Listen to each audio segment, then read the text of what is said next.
Ρισκάροντας μια πρόβλεψη, ο Χάκετ δεν πρόκειται να τη δώσει πουθενά. Η στιγμή που όλοι όσοι βλέπουμε μπάσκετ αγαπάμε.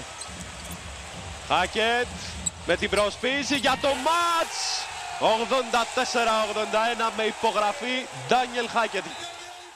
So we have a lumberjack in the house, and he looks the part too. And back in 2016, he did this exact same thing. So he's tricking us all. He did the beard thing, and it was a big thing in the NCAA too. Everybody was talking about Thomas Walkup's beard. So how are you, man? I'm super. Yeah, the beard has definitely gotten more attention than I thought it would. When I did it back in 2016, it was more funny because of the whole lumberjack, correlation. But now, everybody is asking, when will you cut it? When will you cut it? And I don't have an answer for the people yet. So this, first of all, thanks so much for being here. This whole idea of the episode started after our conversation about talking cinema and talking Tarantino, and I said, okay, I want to do an interview with Thomas Walkup, but I'll put his Tarantino knowledge to the test too. So we're doing 2-in-1 today. So it goes like this: I'm doing a quote. I'm quoting something from a Tarantino movie. You'll tell me which movie it is and maybe which character it is, and then I'll pick it up from there for a question. I'll start you easy, don't worry. I'll start you with a layup. You know something, Udovich? I think this just might be my masterpiece. Oh, that's easy. That's Lieutenant Aldo Rain in Inglourious Bastards. Played by Brad Pitt. So was the Panathinaikos game your best yet in EuroLeague? Oh, that was a good one. That, so far, I think that is my masterpiece, yeah. As a basketball player, it's easy to pick, my turnovers or my defensive mishaps in that game, because there were definitely some. But to date, yeah, I think that you can say that was my best performance. And you picked a very sentimental game for this one too. Going to the second, are you gonna bark all day, doggy, or are you gonna bite? Are you gonna bite? I want to say Kill Bill. That's Reservoir Dogs. That's Mr. White played by Michael Madsen. And the question is, how do you handle critique? Social media, haters. It seems like everyone has an opinion these days. One that can be posted, at least. I don't pay attention to it, I think it's really nice to be a foreigner in a country where you don't speak the language. It's easy for me to see myself on an Instagram post or a newspaper, and you see the Greek writing and you don't understand it, and you keep it pushing without clicking see translation. You just keep it pushing. But I have made it a point to not read it when I am doing well, and also when I am doing poor. I know that it's easy to run and check out what people are saying after you played a great game, or go watch your highlights after you played a great game. But if you do that, I think you're creating this habit of, well, what are people saying? I need to know. And that's whenever you start reading the bad comments too, So for me, I don't read anything. I'm aware of how I'm playing. I'm aware of what I'm doing for the team. If I'm fulfilling my role, if I'm not fulfilling my role. My worth within this team revolves around coach's opinion, my teammates' opinion, management's opinion. So those are the only opinions that I care about, and I'm not going to find those in the newspaper, Sure. I mean, following up on that, Luca Vildosa has really recently opened up about the personal issues that he had. He broke up with his girlfriend, and he said he was so angry. He had a hard time facing it, and he wasn't himself. So, I mean, you are pro players. You're supposed to deliver day in, day out, but there are some things that you cannot block out. Yeah. Yes, that's true, but the reason I love basketball, more than anything, is because when I'm between the lines, it's impossible for me to think about anything else. You know, that is the ultimate getaway for me.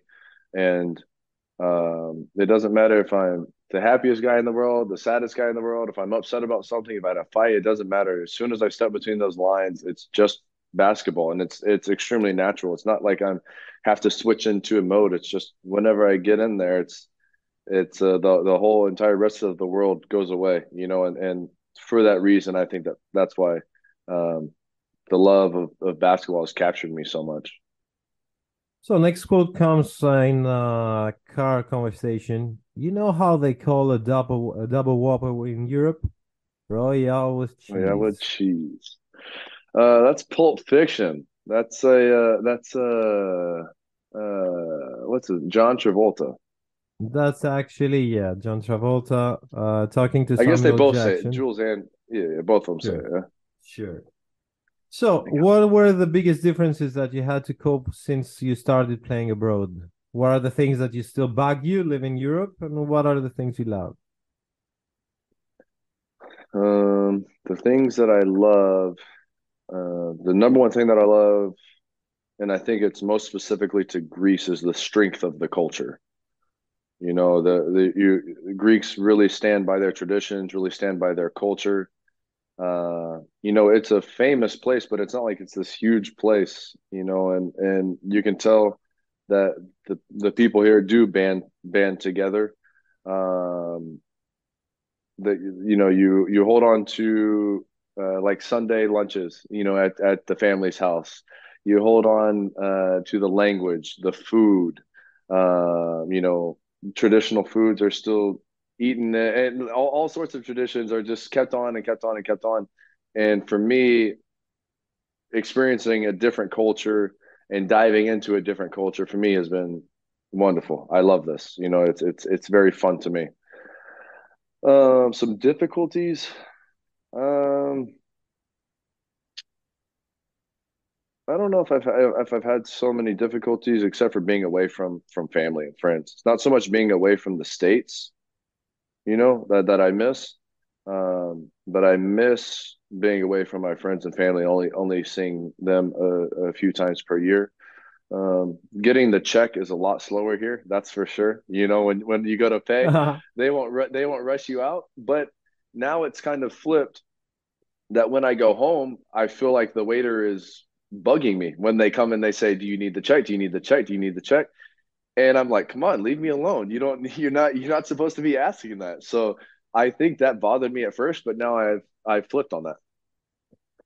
Next one. Your master tells me you're not entirely unschooled. What training do you possess? This one has to be Kill Bill. Sure is.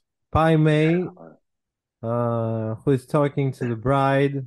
Who is the Pai Mei of your career? John Patrick, Sarunas Jaskevicius, Giorgos Bardzokas. I mean, if we're talking style, Saras must be Pai Mei and Bardzokas is Bill, right? Yes.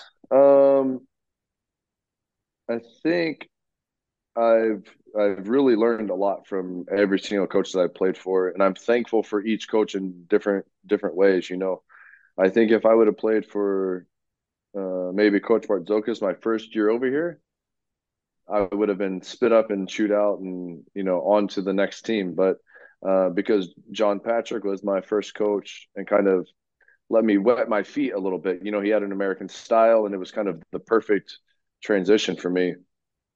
And then Charis broke the game down into so much detail that I learned so much and improved so much as a point guard during that time. You know, he took me from a shooting guard and changed my game completely into what I am now. And then Coach Schiller brought he brought like a half European, half American style to the EuroLeague, which a lot of people, you know, thought wouldn't work, but that first year, you know, he showed that it did work. And then Coach Bardzokas opened up my mind completely to an entire new way of thinking about basketball.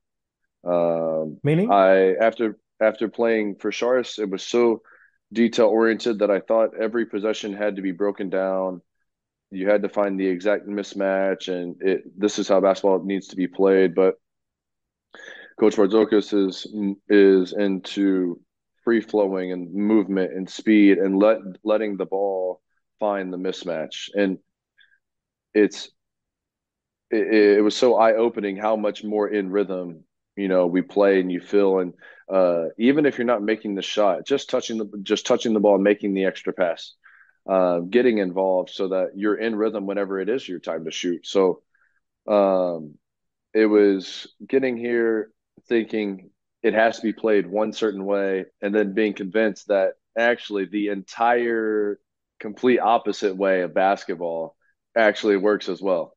So I take pride in buying into a coach's system, so because of that, I think I'm able to take a little bit from each, coach's philosophy. I mean, do you know the nickname of Coach B? No, what is it? They call him on Twitter the chess player, which I find, mind-blowing. Comparing him like to a genius type of IQ, the chess players are renowned for that. So how do you feel about it? Does it suit him?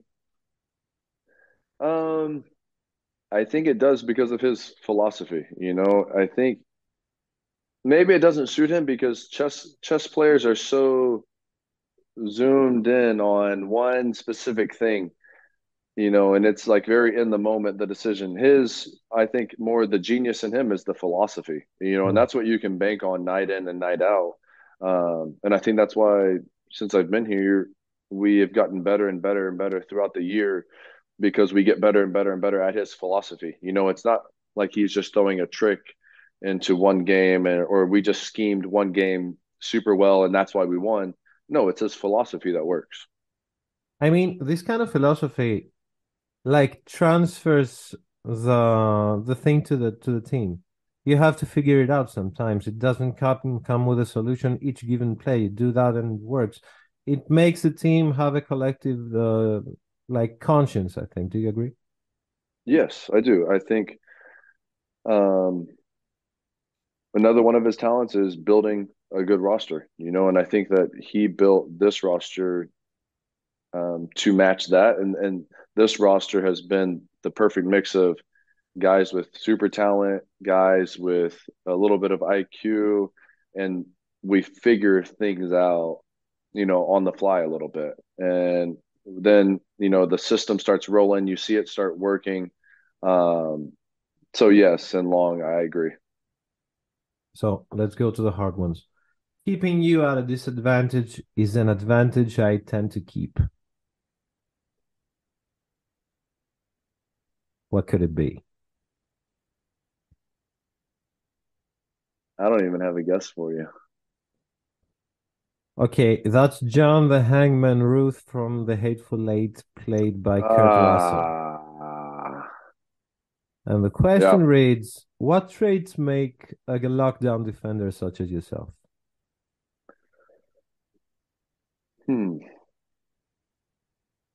I think desire is first off. I think it is probably the number one. A desire to play defenses, like you just have to start there. And then ability. Ability comes next, being big enough, being strong enough, being quick enough. And then I would say third, you hit the instincts. I think that's where a lot of people maybe have the first step and the second step, but that third step when you hit the instincts of kind of understand or being able to sniff out a play before it happens, anticipating what's going to happen, because basketball moves so fast now and the players are too good that if you're reacting, you're beat already. But if you're able to kind of guess and anticipate what's coming next, if you know that this guy is going to come down and do a left to right crossover, that's his move every time, and you're waiting for it, then you defend it well. If he's coming down and you're just completely guessing about what move, could he go right, could he go left, could he pull up, could he drive, you're at a complete disadvantage. So I think being prepared in that sense, so study the moves too. Study the moves Yeah, too, definitely. except You know, I for think instinct. for sure.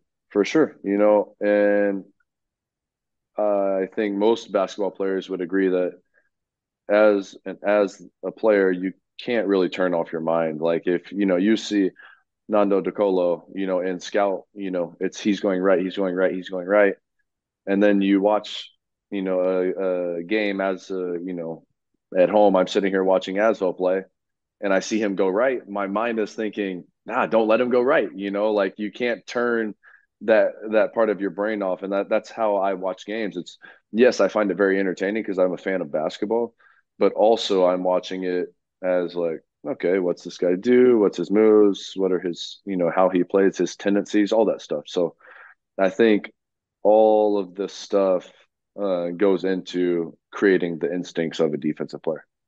Who's the toughest matchup yet? The toughest matchup yet. Probably Mike James last year in the quarterfinals, in the top 8. Maybe it was just because we played him 5 times in a row, but he is like, you have to be on 24/7, and he has great stamina too. He's not going to stop. You're not going to wear him out. I would deny him the ball, and then he would work to get it. He wouldn't just accept the denial. Then he would run pick and roll, and then he would run a turnout, and it was just nonstop. But that's a guy, he could miss 8, 9 shots, taking really tough ones, and you think, oh, this guy's completely out of rhythm. And then he hits the next 4 in your face. He's just, that's the type of player he is. And you really have to be, it's almost as tough mentally as it is physically. You're chasing him around everything, but then you sleep for 1 second, he hits a 3, and then boom, he's hot. So I think for that reason, that's why he's such a tough guard. You shoot me in a dream, you better wake up and apologize. Which, by the way, I find it as a kick-ass quote. That's that one I should know. I feel like I just watched this one recently. First 3 films. I'll give you a hint. Pulp Fiction? Nah. That's Reservoir Dogs again. That's the so I didn't watch it recently. I might watch that tonight. I've been burned twice on it. Mr. White's Michael Madsen again. Were you ever a trash talker on the court? I mean, if not, intimidation and mind games are part of the game, and it's part of a defender too. So is it part of your strategy? For me, no. There are times where I'm fired up, but very, very few times would I be trash talking to the other team.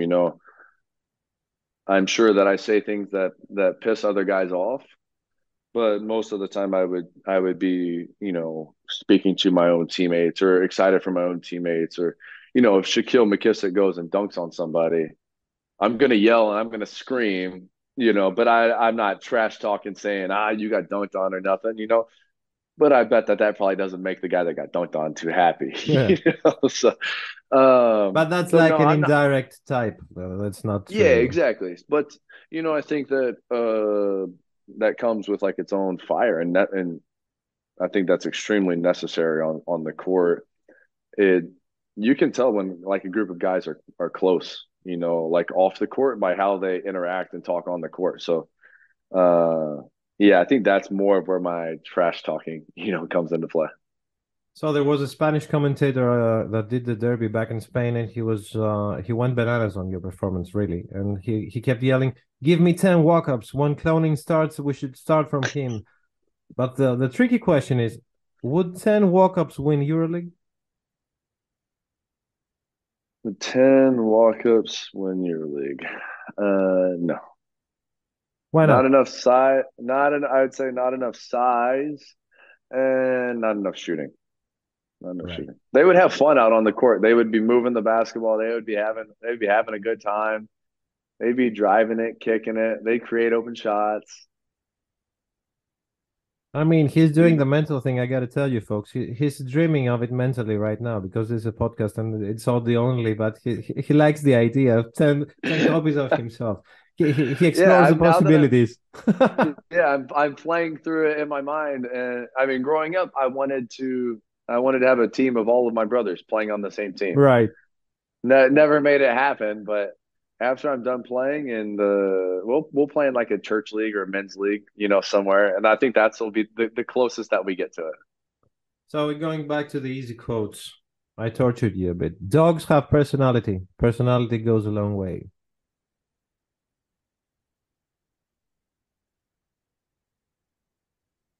Are you sure these are the easy ones? Yep. It's the end of Pulp Fiction. John Travolta and Samuel Jackson are getting breakfast, and they're talking at the about diner. Bacon. Yeah.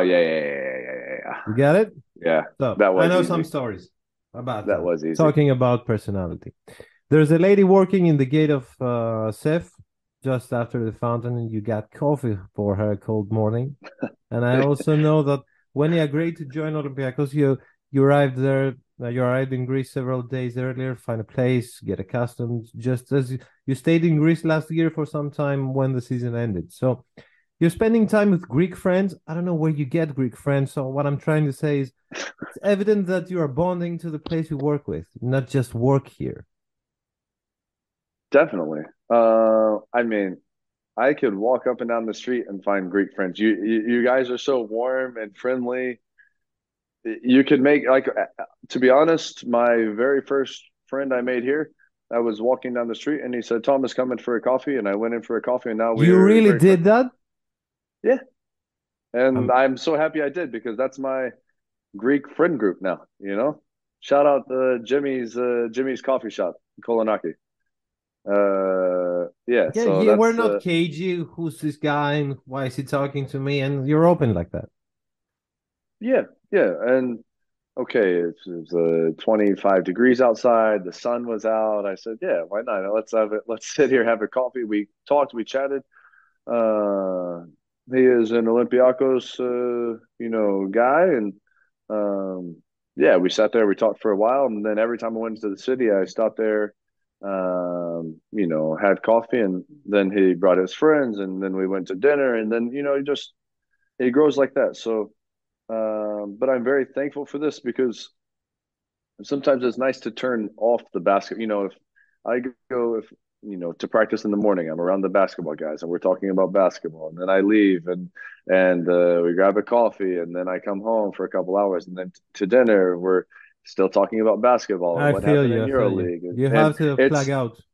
Yeah, and when I go to eat with these guys, I have one buddy that doesn't know about basketball at all. He does not care about basketball, doesn't care that I'm an athlete. He has his own businesses that he's so fed up with, and he texted me one night last year before I don't know, maybe it was one of the home top 8 games. The night before, it said, "Hey, you want to go out for a drink tonight?" What are you talking about, man? I got a huge game tomorrow. He's like, "Oh, who are you guys playing?" Had no idea. So stuff like this, it's really nice to be able to separate and just have like a normal life over here. Because I do miss, like I said, I miss my friends, I miss my family. So to build something like that over here has been real. I've been really excited about. So Winston Wolfe, aka Harvey Keitel, says, just because you're a character doesn't mean you have character. And I'd like to go to character traits, because on paper you can't be both a good guy off the court and a killer on the court. Just as it's so difficult to be both competitive and to be a team player. It seems to be like polar opposites. And it seems like you should have selfish moments as a competitor. We've seen so many competitors bring a selfish moment out of yourselves, and I can't find it in you. I'm so bugged that I can find it. How do you do it?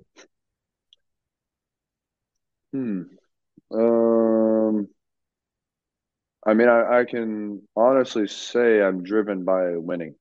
That's what I'm able to see the big picture here, and that, okay, do I want to make a lot of money and have my name shouted from the crowd and all? Of course, yeah, everybody wants this, but I know in order to continue my happiness here, continue my success as a basketball player, winning is above all else. I'd rather score, 1 point a game and win EuroLeague than score 20 points a game and, finish outside the playoffs. Because I'm able to see that the big picture, the guys that win get paid. The guys that win have fun. The guys that win enjoy their life. They enjoy their basketball career, and to me, this is what fuels me, winning, So, yeah, I think it also has to do with my upbringing, my parents. I was just gonna say about that. You're a Yeah, family of three. So Four does boys. this 3 boys, yeah? 4 boys. 4 boys. So Yeah. this is the family is the first team we all grow up into. And Yeah, does 100%. has to do with something, being a team player, because you have to be a team Yes. player in order for a family to work. Definitely, 100%. And I mean, my 3 brothers and I are all best friends, because of this. There's not any sort of selfishness that goes on with my family. And okay, I know that we don't have a perfect family, but I view it as a perfect family. I think that each person would give their life for the next one. And the way that our parents raised us with the values of, selfishness is not going to fly in this family. I think that's definitely where it started. And also, when you have 3 brothers, it's like you have to fight for everything. You're never going to be the star of the show. If you are the star of the show one day, you're not going to be the next day, Yeah. So you fit in, and yeah, so I think that has a huge play in this.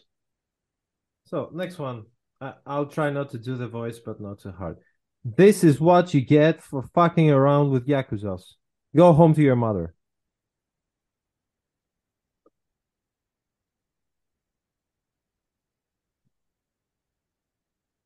There's a lady wearing all yellow.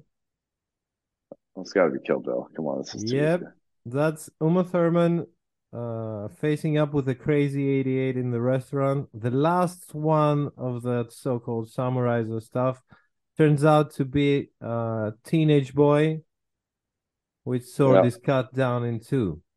So how was Thomas woke up as a child growing up in Pasadena, Texas? Did you have a strict parents like Uma? Yeah. Not super strict, I would say loving, very, very loving. They were strict, but because they wanted the best for me, and at the time, if you would have asked me that when I was in high school, I'd be, oh, my parents are so strict. They don't let me do anything. But now looking back, I'm so happy because I would have been a dog off the leash, if they didn't, straighten me up. But I wasn't an easy kid. I fought with my brothers a lot. There's 4 of us. My first 2 older brothers didn't fight a ton, and my younger brother didn't fight a ton with anybody else. But I was right there in the middle, fighting with my older brothers and my younger brother. And I was always really competitive. I would be an asshole. If I lost. If we were playing just basketball in the driveway and I lost, it was like, all right, nobody's gonna have fun now. Yeah. Like it just made sure of it. I'm not having fun. Nobody's having fun. So you were a bad loser back then. Yeah, I was a terrible loser. Yeah. But at some point it just clicks. You kind of grow out of that, and now we're all best friends. But yeah, I was definitely the defiant asshole of the family. So let's go back to Jules. Hamburgers, the cornerstone of every nutritious breakfast. Mm-hmm. You obviously eat healthy. It's only evidence. But what about guilty pleasures? Guilty pleasures. Baklava. Oh, really? I love baklava. I don't think this is really a guilty pleasure because you can make it a decently healthy, but a gyro, I could sit there and I could eat Yeah. 4 of them. I could eat 4 of them. You know,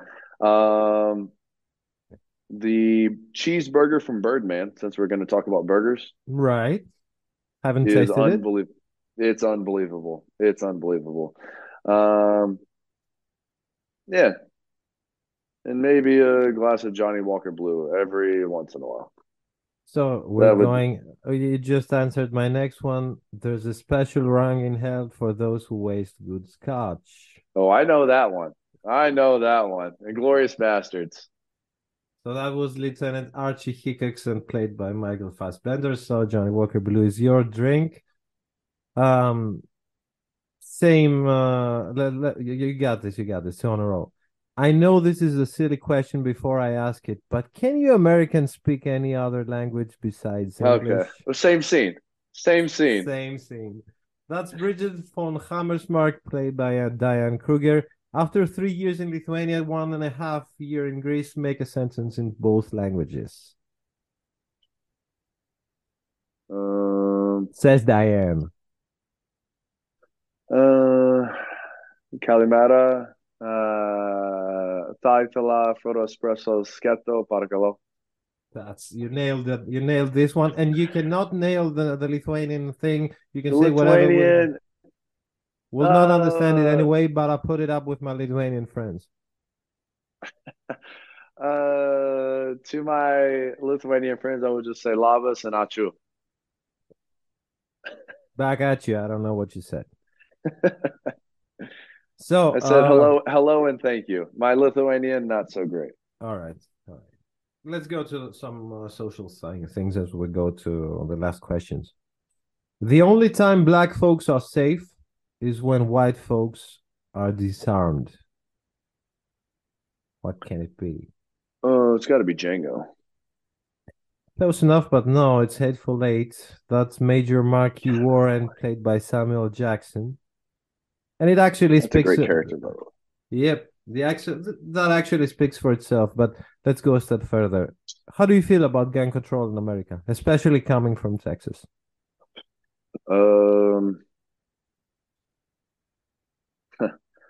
I will say it wasn't something I grew up thinking about or paying attention to or being worried by in my neighborhood. But after my second year in Lithuania, I moved into the city and I loved the area and everything. But every once in a while, you could cross the wrong road and you're in a rougher part of town. And it is, as an American and having so much pride for the country, it is concerning and a little upsetting, especially when I get to see the other side of it over here, where I could go into any neighborhood here in Athens and feel completely comfortable. Same in Lithuania, same, in Germany. And the gun control laws were great. And I'm not a politician or anything, but I do know how I feel when I walk into certain, parts of town. And so it was never something I dealt with personally, but I do know how safe and under control things are over here in Europe. And I think that is a huge reason why I love living over here. Mm-hmm. It's things have been so hostile in the States within the last 5-8 years that I feel very blessed. I'm not there. I am there for 2 months out of the year. I'm surrounded by family and loved ones, and that's great. But for the other time that I'm over here, it's like, let America be America, and I'm going to enjoy my life over here. So I like the way you die, boy, says. I like the way you die, boy. That is Django Unchained. Yep. That is Jamie Foxx. So slavery in America, the big elephant that finally is out of the room.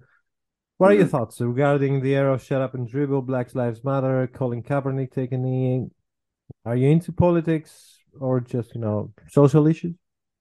No, I can't say I'm into politics, but I am into, equal rights, equal opportunities.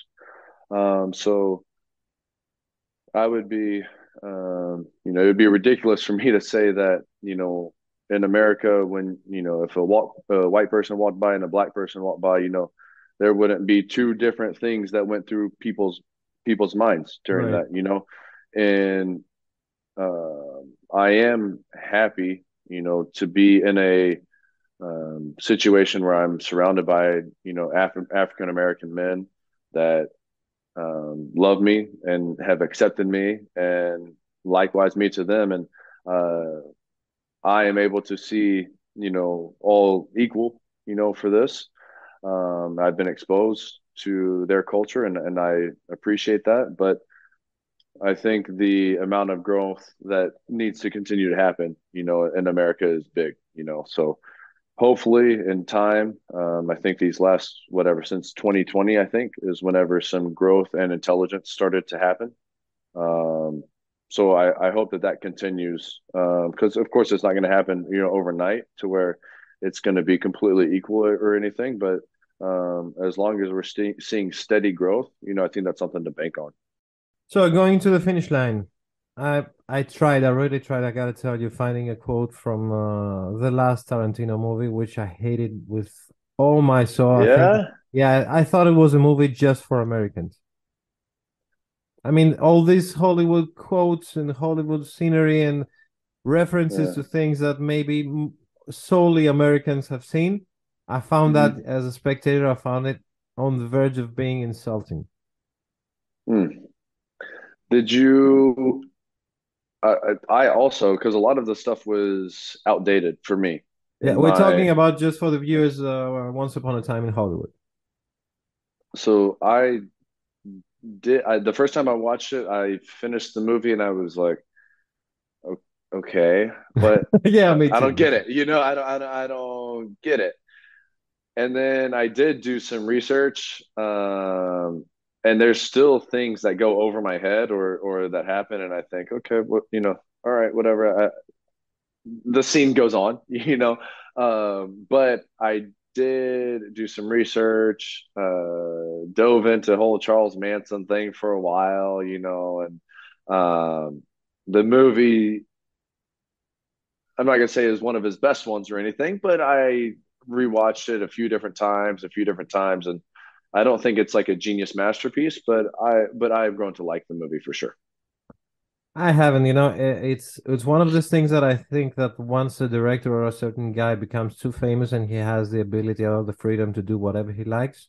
So I think in his mind, I'm gonna jerk off this movie and do what I wanted to do while I was 15, and now nobody gives a shit if I do this or not. It will be a classic anyway. So there's this quote: "You are real, right? I'm real as a donut, motherfucker," says Tex, played by Austin Butler. So you seem like a what you see is what you get kind of guy, honest as they come, both in life and on the court. So I guess that's really acknowledged by all fans, because I've talked to guys in Lithuania and I heard the same things that I hear here. You're massively loved by Olympiacos fans, both from Žalgiris fans. The Olympiacos fans are maybe on the verge of starting a petition to keep you in Piraeus. I mean, if you had to ask an Olympiacos fan for 10 euros, Olympiacos hypothetical said, we need 10 euros from each one of you to keep Walkup here in the team, they would give 50, just to be sure. You have to know that. So how do you feel about that? Blessed, really blessed. I love it here. I love life here. I love basketball here. I love what we're building and will continue to build. So to know that that's reciprocated, it means a lot, especially as a foreigner. I'm not married. I don't have kids. I don't have family here. So to be accepted into a family, like this, to where, this is what I have here. It's like Olympiacos is my life here, and for that love to be reciprocated, that's special. That's special, and not something that I take for granted either. So Quentin Tarantino himself said, "I steal from every movie ever made." So who did you admire growing up? Who do you watch and admire right now? Who did I admire growing up? Maybe idolize, but I don't see you as the idolizing type of guy. I have two for you. So the one I watched growing up is a little cheese answer, but my brother. I watched my older brother, and he was 3 years older than me, 4 years older than me. And so I could never touch him. You know, like, is he the one that played football? He played basketball. He played right. basketball as well. Yeah. And he played a few years professionally, but yeah, you know, he was just so much better and older and bigger and faster and stronger than me. But also the skill set was at a very high level. He was one of the best players in Houston. So watching him growing up, he was like as good as it got, you know. And then as I became a professional, the one person that I am obsessed with watching, I could watch him play all day long, is Jrue Holiday. Really? All day long. I love watching Jrue Holiday. He takes the ball from the best players in the world, and it's like very, very simple. You know, in the Olympics, USA was struggling, and they put him in the game, and he steals the ball at half court twice. You know, just being able, he's amazing at anticipating where you're going. He's extremely, extremely strong, has quick feet, and his hands. You know, when he swipes down for a steal, he always gets the ball. Always gets the ball.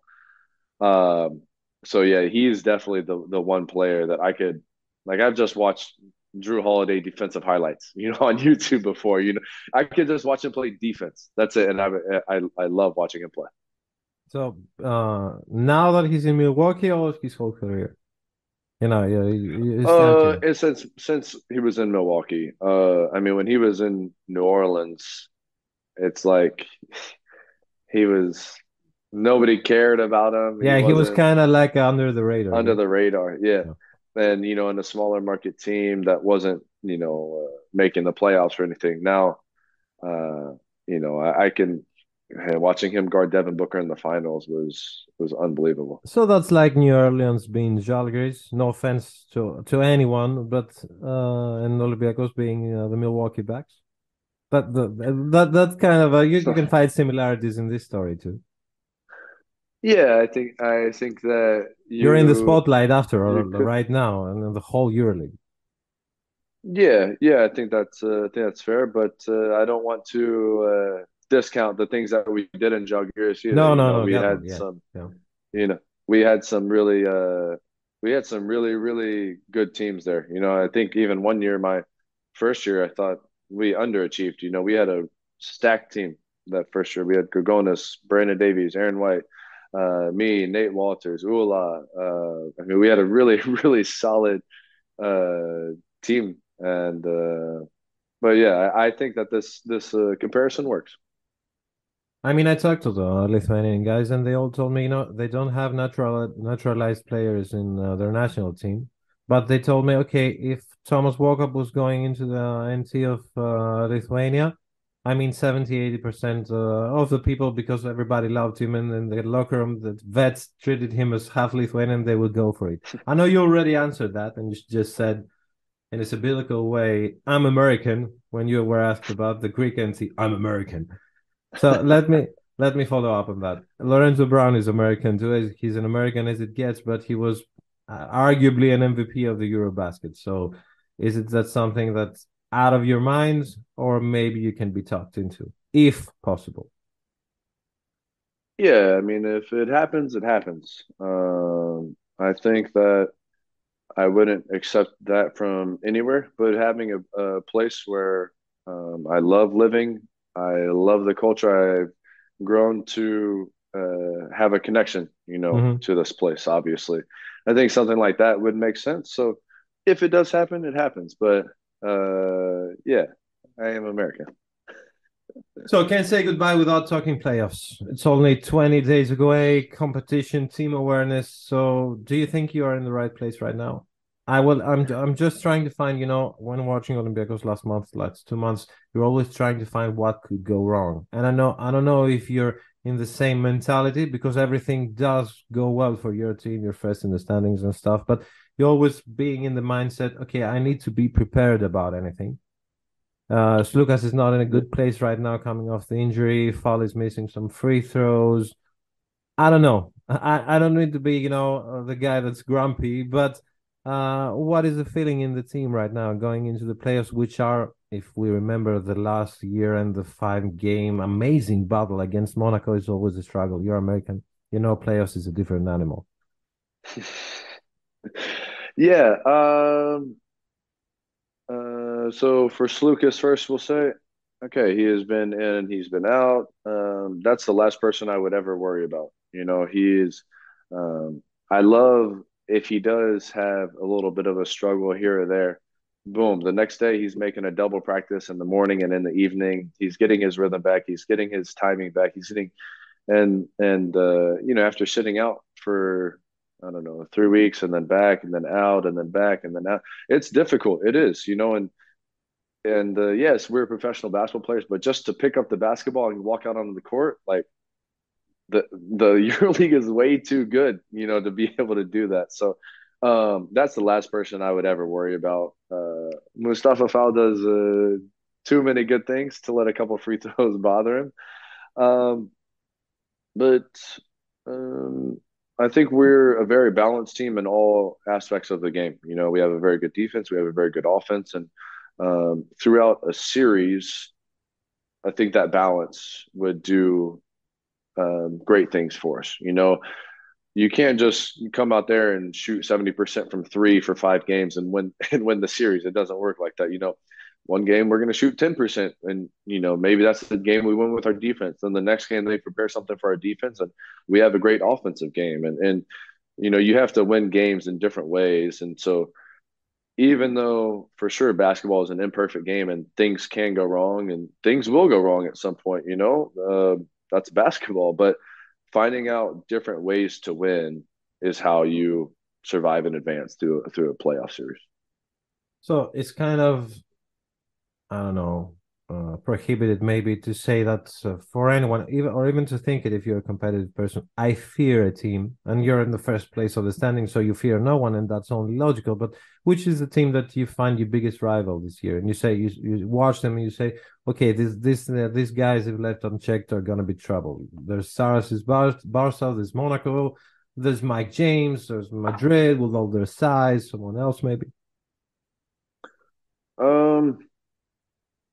Yeah, I don't think that there's nobody that we fear. For sure, there's teams that cause problems, but every single team is going to provide different problems for you. So I can't sit here and say that there's this team or that team. I think last year, it would have been easier to say, Barca, because how they were playing and they beat us, and but this year with us beating them twice, or same with Madrid, I think that helps. Yes, we're in the top spot, but also we beat these guys, and that goes a huge way for confidence. So yeah, I think that we are extremely confident, and I think fear is not anything that is even in our vocabulary right now. Yeah, makes sense.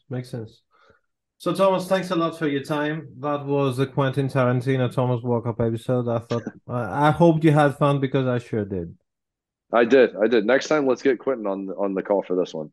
Yeah, I'll leave you to that. I'll shoot him a message real quick. Thanks, Thomas. Great. Thanks, Chris. It was a pleasure. It was a pleasure for me too. Bye-bye.